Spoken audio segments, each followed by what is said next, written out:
that will forever change the United States, our standard of living, the way our government operates. That, more than any single thing in my lifetime, screwed the United States. Levying those sanctions in the way that we did was crazy. And that for me, the main takeaway from my 8 days in Moscow was not Putin. He's a leader, whatever. None of them are that different, actually, in my pretty extensive experience. No, it was Moscow. That blew my mind. I was not prepared for that at all.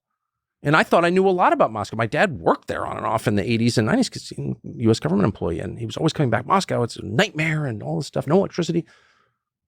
I got there almost exactly 2 years after sanctions, totally cut off from Western financial systems, kicked out of SWIFT, can't use U.S. dollars, no banking, no credit cards.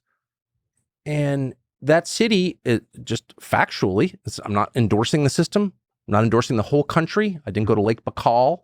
I didn't go to Turkmenistan. I just went to Moscow, largest city in Europe, 13 million people. I drove all around it.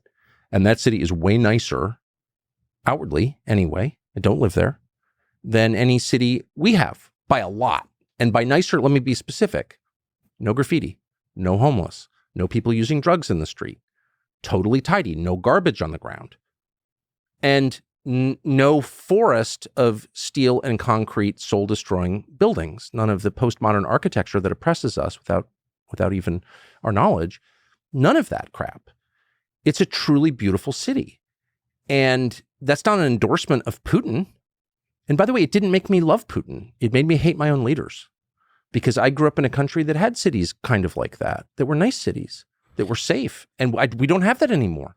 And how did that happen? Did Putin do that? I don't think Putin did that, actually.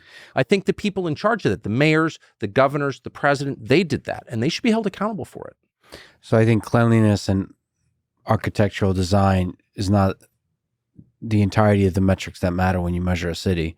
They're the main metrics that matter.